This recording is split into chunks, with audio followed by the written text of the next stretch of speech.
y'all. So we begin our study of biology with themes, how we categorize things. What are themes?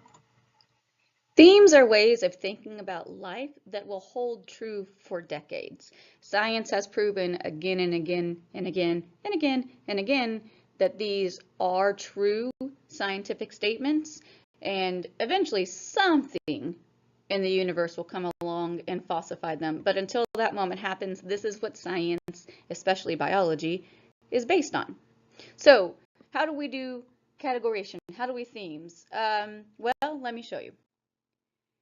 Overall, this is not quite a theme. This is just science itself. Science is a process of inquiry, and that is questioning and investigating. And I'll talk more about that in a second. Our big theme, the theme that we set all science on, science is based around the theory of evolution. I expected that. There we go. That's where it is. The theory of evolution. That is our theme. That's the big theme. Science itself, without adding religion into it, has proven evolution again and again. And we will talk more about that as the semester progresses. Under evolution, we have energy transfer, continuity and change, relationship of structure to function, weird, regulation, interdependence in nature, and how science drives technology in society. But evolution is the theme all of this falls under. Science as a process of inquiry. You do this every single day. You inquire. What if I hit snooze on my alarm? What will be the consequences? What if I wear this particular set of clothes knowing that it's going to rain outside? What's the consequence going to be? What if I stop for coffee on my way in even though I know it's going to make me late? What's going to happen? And you do these things. You snooze, you wear clothes, open-toed shoes in the rain, and you stop for coffee and you gather the data from it. That might not seem like science. That's just you living your day-to-day life, but it is. It's science. When a battery or when a flashlight stops working, you have to hypothesize. Is it the batteries? Did something happen to the flashlight? Did I drop it too many times? And then you have to figure out what's going on. So you can inquire, if I dig up this dinosaur bone, is it going to be something that we know? If I learn how to grow plants in a reduced atmosphere or hydroponically, which these are not because there's dirt, or whatever, can we have life on other planets? If I can come up with a way to reduce or cure a disorder or disease or virus or fungi, what will the outlook on humanity be? And if I can stare creepily into the camera, how will people react? It's a joke. So science is built on repeatable observations and testable, falsifiable hypotheses. Falsifiable means that somebody can come along and disprove it. Hello, where's the rest of my slide, please? Okay, so how do people disprove things? Well, you come up with something that you feel is a scientific inquiry. If I hybridize these two animals, whatever they might be in your head, will they be beneficial to society? Yes, I think they will. And you say that this new hybrid will be beneficial to society because it is a stronger working animal and can pull its weight. And you predict all the reasons why. And then you test. You hybridize your animals. You become some sort of god over these animals. No, don't do that. And your observation after your test either supports or disproves your hypothesis.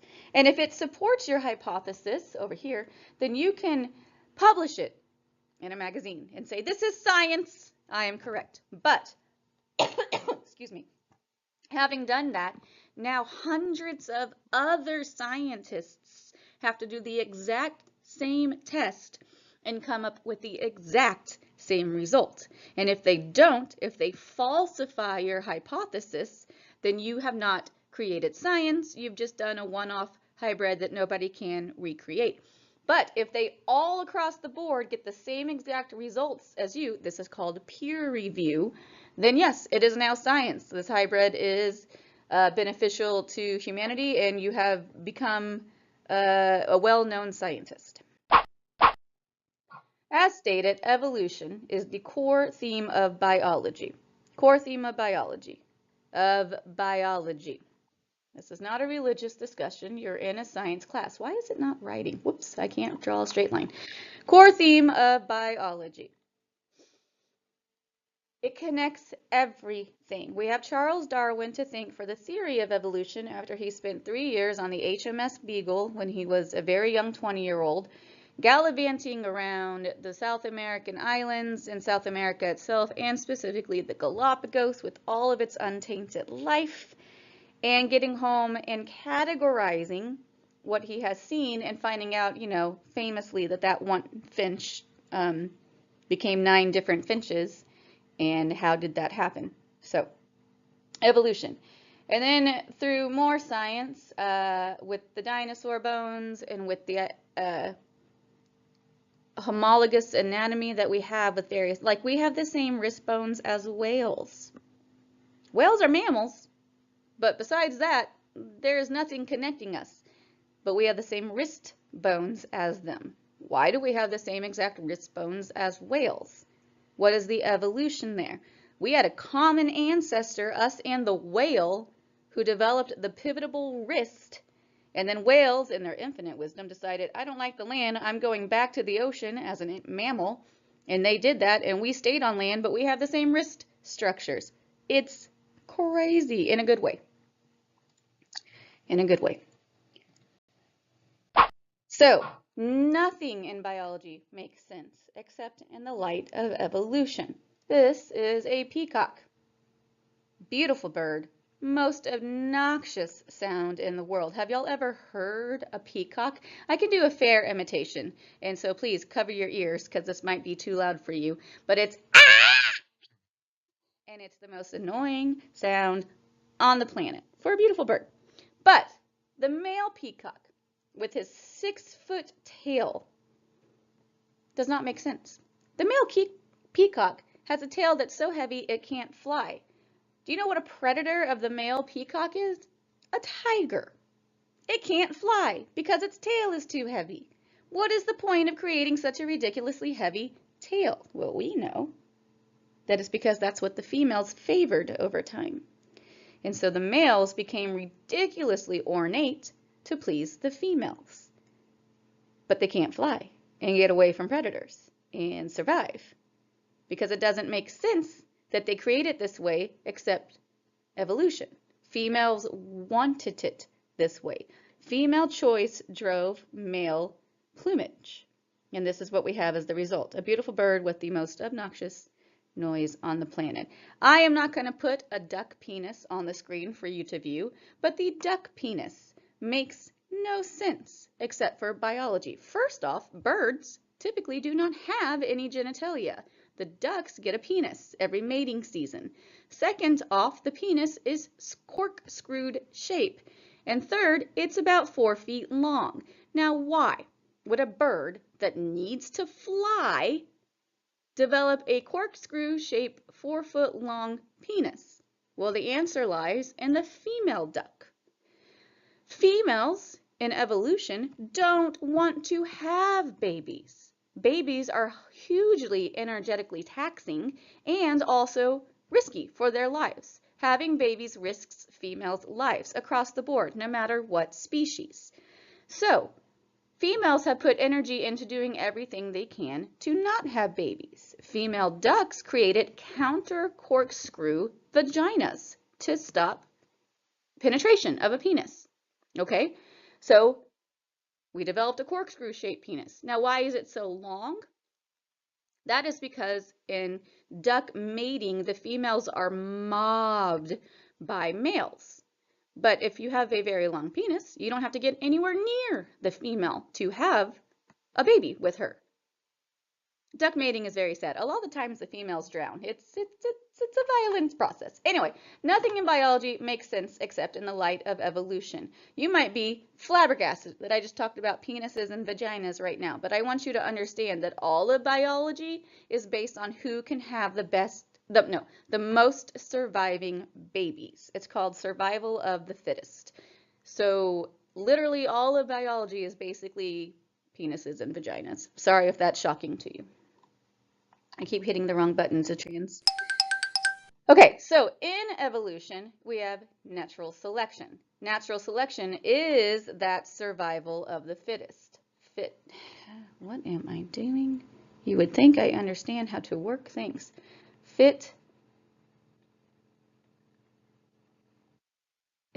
I don't think that's how you spell that. But anyway, fittest is who has the most surviving babies. So evolution picks, wow, that was bad. I'm sorry. Evolution picks who has the most surviving babies. That's called natural selection. Now, for example, this sea dragon right here. Sea dragon looks like a piece of algae, or kelp specifically. Why does the sea dragon look like a piece of kelp? It's because it can hide the best when it looks like kelp. Why does the sandpiper or plover or sand something bird that is here, possibly an owl, it's a bird of some sort, match the ground it's laying against? Because it can survive. This is natural selection in play. You have two populations, one dark and one light colored. Well, these birds that are, prey, no, sorry, they're prey, predator of these beetles can see the light colored ones very well, so they eat them up, which means over time, only the dark colored ones remain. Now, what's going to happen is that eventually the birds are going to develop the ability to see the dark colored ones as well. But for now, all of the population has shifted, that's called a population shift, to the darker color. Organisms don't adapt. You and I are not going to suddenly develop a body cooling system to survive in the higher and higher temperatures that we are generating on this planet. But organisms have adaptations. So possibly you or I have mutations in our DNA that our offspring will be able to stay cooler in the hotter environments. And whoever offspring can do that the best will be the ones that survive.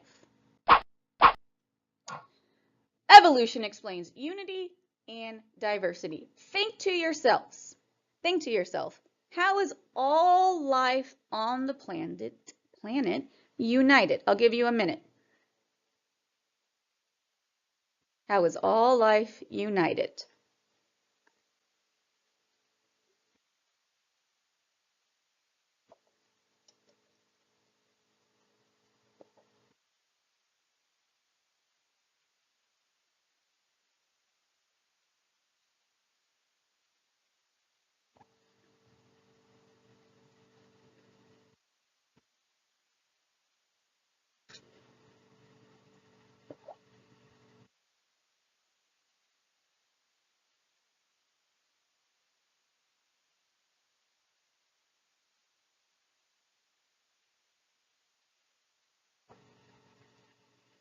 15 seconds.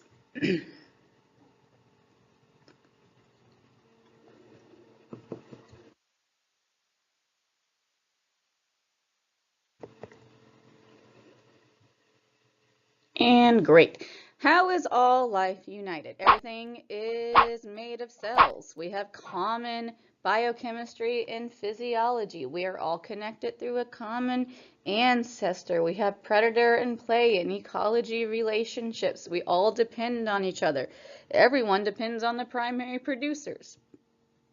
Whatever you got out of that minute. Very good. How are we diverse? We are completely different. You and I look completely different. But beyond that, life is completely different. We have so many categories of life on the planet, but you and I don't look anything like this coneflower or echinacea. We definitely don't look anything like the viceroy or monarch butterfly that's on it. We don't go through metamorphosis. We don't possess, well, that's a harmless garter snake, but we don't possess, if it was a toxic snake, poison or venoms.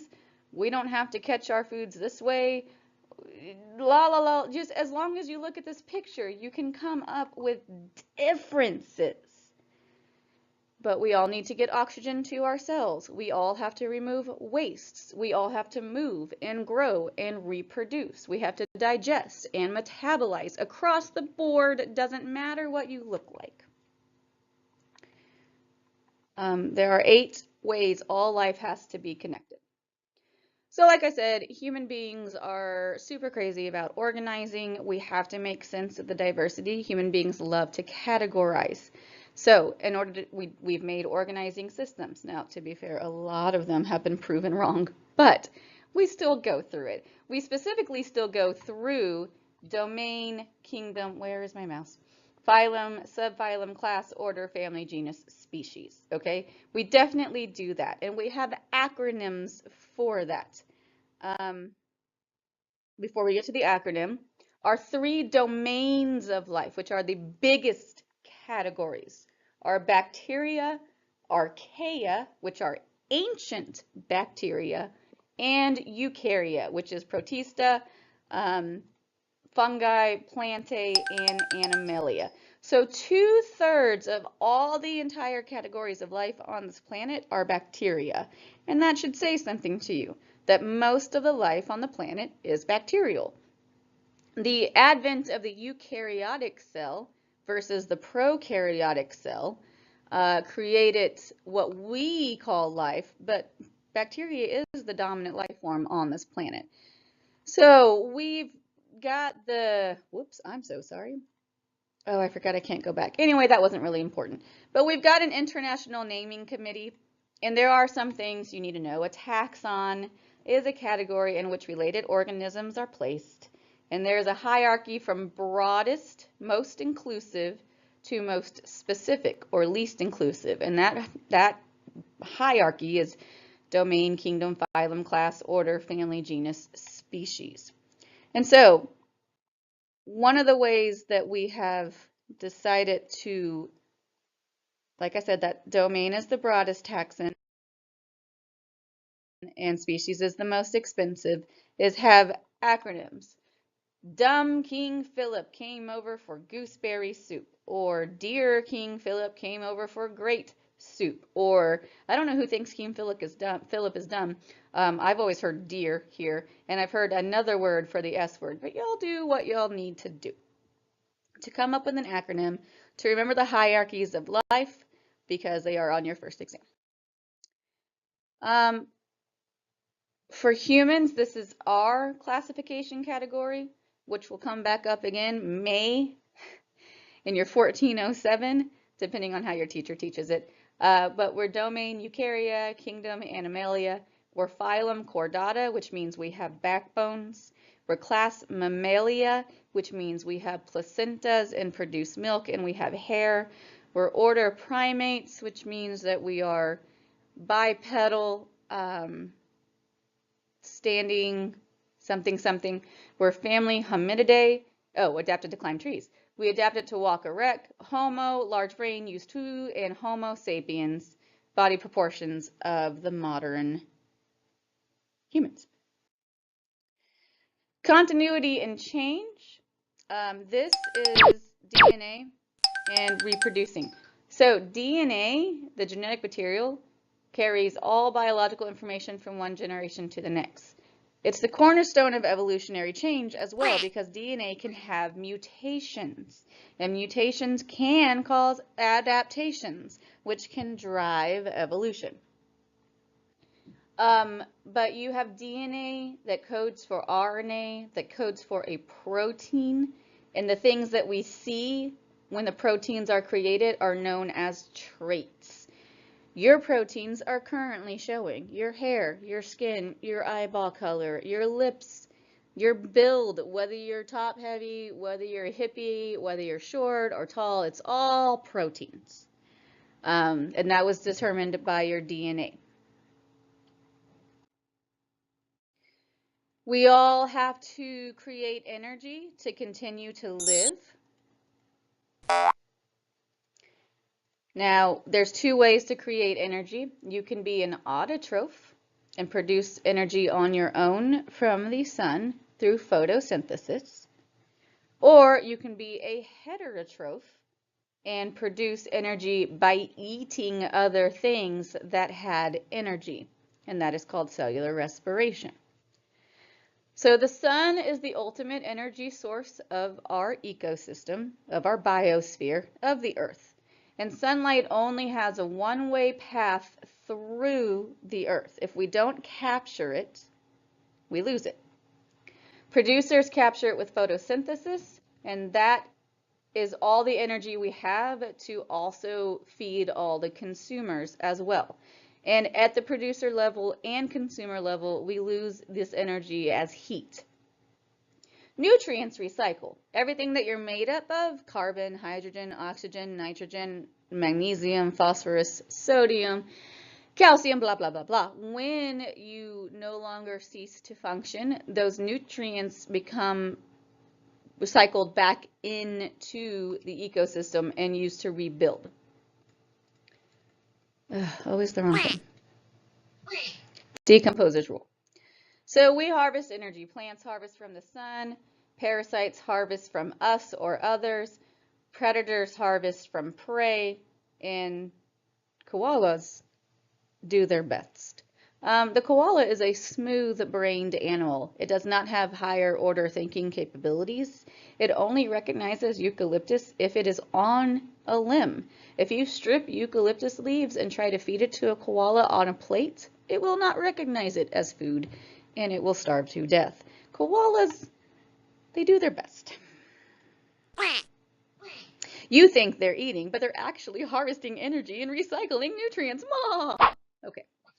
Form follows function is the whole class of anatomy and physiology. Structure is anatomy, function is physiology.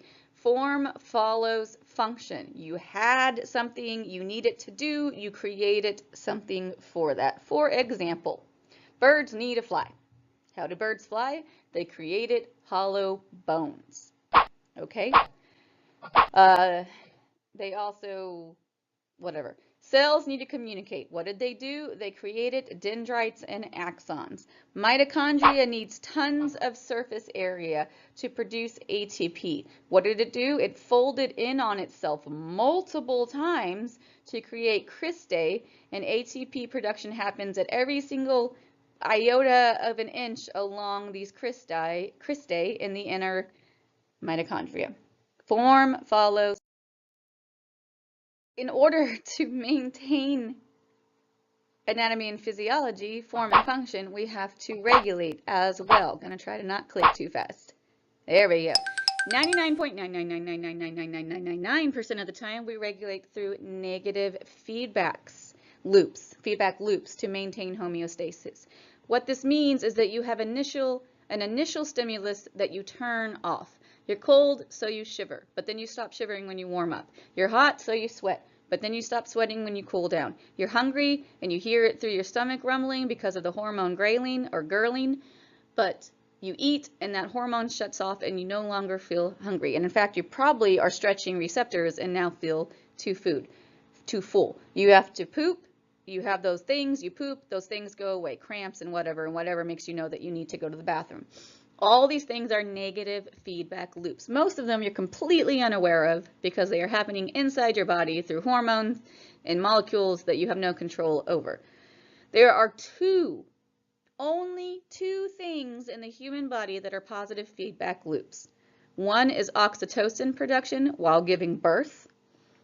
The oxytocin starts, you start having contractions, the oxytocin builds, you have stronger contractions, more and more and more. Finally, the fetus is expelled. The oxytocin is still being produced, so your uterus can expel the placenta. But when all that is expelled out of your body, oxytocin is then shut off. So then it becomes a negative feedback loop, but not until you have given birth and expelled the placenta. The other positive feedback loop is for both genders, and it is blood clotting. Only until you form the clot, but it takes multiple steps and 14 factors to form that clot need to be activated, so it's a positive feedback loop until then. We also regulate on a community, population, biosphere level. through predator and prey relationships and that nutrient recycling. Entire ecosystems undergo regulation. And all this leads us to interdependence. No organism is an island standing alone. You want to get rid of all the mosquitoes, I know, but that is a huge food source for a lot of other insects and bats and birds and whatever. So if we took away mosquitoes, we are now starving a whole level of consumers. And if we take away those consumers, it's a domino effect. That's the words. Thank you. Where you take one away or you knock one over and it's going to knock all the others down. We are scorching the earth and we are running out of water. Both of those things are both our fault and also not our fault. You can't put all the blame on humans, but you can put blame on humans for both of those. So when we get rid of our primary producers because they no longer have water, because we have taken all the water and there's no water in the atmosphere and there's no rain, it's going to be very bleak. You're going to get rid of all the rest of us as well. It's interdependence. We all depend upon each other. It's the circle of life is really what it is. Okay, so how does all this work to drive science, technology, and society? Science has profoundly changed society. I was born in the 80s. I have no idea when y'all were born. I was of that population that had the first home computers when they were in school. I was of the population where I was the last group of people that was allowed to play outside before that unfortunate child abduction, which led to the, it's 9/08, do you know where your children are? Blah, blah, blah, do you know where your children are? And all the fear mongering about that. Is that a good thing? Probably. Like, people get taken, we need to know where our children are. But I was of the generation where you didn't have to be worried about that. I played outside away from my house constantly. I was of the generation that didn't have cell phones to start. I didn't get my first cell phone until high school. When I was born, we didn't know the human genome. Guys, we don't have a cure for AIDS, but we didn't have all the drugs for HIV to stop it from progressing or for going to a partner. I mean, like, the world has changed profoundly since I was born, and I am only 37 years old. So, science profoundly changes technology. TV, computer, cell phone, DNA technologies. You can create your own baby in a test tube, which actually I think happened before I was born, but still. But this does function with a lot of rules in society. Should you harvest stem cells for cancer research? Should you do this? Should you do that? Should. So, once again, science is a process of inquiry. That's not technically a theme, that is a fact. But the themes are evolution, it's the big one, energy transfer, continuity and change, relationship of anatomy to physiology, regulation,